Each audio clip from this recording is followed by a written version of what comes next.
And then the New York Times complained that they had so many more sales. And all the advertisers who advertised in that paper for Monday just simply had a blank, because they aren't reading anything but their own little section, and it was all prearranged by the editor. That I know from experience, for my same Jack Butler, when they made a mistake in one of my ads once, he went down to investigate. So he went to the editor of the religious section, and she said he had to do something to pacify him, and she said, how would you like to see the editorial staff of the social section of our paper? Well, Jack was always up for fun. He said, I would love it. And it was just about 2 months before Easter. And all these ladies and their daughters were all around the place, dozens and dozens of them, waiting to be interviewed. Each was going to say exactly what we're going to wear. That's been ordered. The dress is all ordered and maybe already delivered. And the kind of a hat, and what church we attend, and where we're going to come out. And the cameras will be there to photograph it. And the morning service will carry as spontaneous. All spontaneous. And that's the dream world. A man just retired after very successful 30 years in the show business. His name is Sinatra. I recall this vividly when he was a young boy. I came out of my tailor on 48th Street, which was between 5th and Madison Avenue. I'm walking towards 5th. When I got to 5th, here is 3 dozen young girls, 16, 17. And here is a cab right in the middle of 5th Avenue. And here's this young lad. Well, he's 10 years my junior, so he was then, well, whatever it was then, when he got started.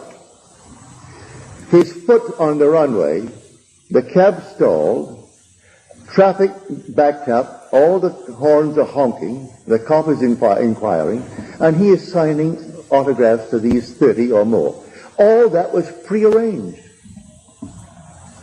to block the traffic. So what? They'll give him a ticket. They give the cabbie a ticket. And he'll pay it. It'll cost him what? $50, $100? But the publicity, all that was part of the motion. He kept that going until now. And people think, what a big, wonderful man. That has been promoted from the time that he began to breathe as a young lad, as a singer. And it goes all through our entire dream world. And how do you... Don't stop it. You can't stop it. It's part of the dream world. I am not telling you of the dream world. I am telling you of the world wherein you will awake. And when you awake, you'll be clothed in your immortal body. And that is heaven. Heaven is not a realm. It's not an area. Wherever you are clothed in your glorified body is heaven, because nothing remains imperfect in your presence. If you walk through the petrified forest, it would all burst into foliage. If you walk in the desert would blossom. Everything would become beautiful. And things long dead, or not even visible, will suddenly appear because you walk by. So wherever you go, clothed in your glorified body, which comes with your resurrection, makes every place that you go perfect. For wherever you are, things must be perfect. That's what we are celebrating this week. But they aren't telling it that way. They're telling of a little man who died a horrible death 2,000 years ago. And then they took him down from the tree and then put him in a tomb. But God raised him from the dead. You are the one spoken of, and you are still hanging on that tree in a way, for you are nailed upon this body. And the nails are vortices. 6 vortices. A vortex, a vortex, a vortex, a vortex, and both feet. And they are whirling vortices that nailed you here. And may I tell you from my own experience, it was sheer ecstasy. It wasn't painful. There was no pain whatsoever. Sheer ecstasy. And then oblivion. And that oblivion was a complete forgetfulness of the being that you are. And you are buried in your skull. And in that skull you dream the dream of life, as you're dreaming it now. And because it is a dream, if you know it's a dream, you can dream anything it to be. If you know it's a dream. You can control the dream. So what would the feeling be like if it were true? Well, you name what it is you would like to be true.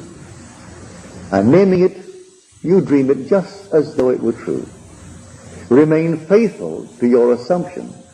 And that assumption of yours, though at the moment appears to be false and denied by your senses, if you persist in it, it will harden into fact. This is the story, and I am telling you what I know that I have experienced. I have experienced the Lord bringing things into being that I dare to assume because I wanted them to be brought into being. And the other, which is the fulfillment of God's promise. For I was that Abraham, so are you. And we were shown the gospel beforehand. We were given a preview of it. And we were told, you will go into a world that is not yours. And there you will be enslaved, and there you will be injured, and there you will be maltreated. But after 400 years, you will come out. Now the 400 is not 400 as you measure time. 400 is simply a symbolical number of a cross. It is a numerical number of the last letter of the Hebrew alphabet, which is the Toph. And Toph has the symbol of a cross. And this is the cross. So as long as I bear this, I am in the world of the furnaces. But I will come out of it. I will awaken within it, come out of it. And one day, soon after I awaken within it and come out of it, I will shed it. And shedding it, I will go back to the glory that was mine before that the world was. But enhanced by reason of wearing the cross in this world. Because no one can consummate this bliss that we saw before the world was, unless he is generated here in this world in flesh and blood. So I come down and I find myself wearing a garment woven in the womb of a woman. And I put on that garment and I'm nailed on it. And then I'm buried in that garment, but buried in the skull. And because I'm buried in the skull, I come out of the skull. And when I come out of that skull, still wearing the garment, for a little interval of time to tell and share it with my brothers, to encourage them to continue, no matter what happens, to continue.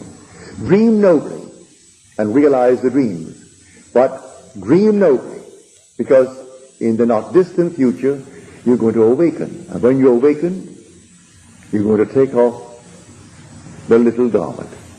And that is the cross that you wore for your journey, which is called in Scripture the 400 years. Really, it's thousands of years. You've been wearing it for thousands of years. For there is no death, really, only restoration.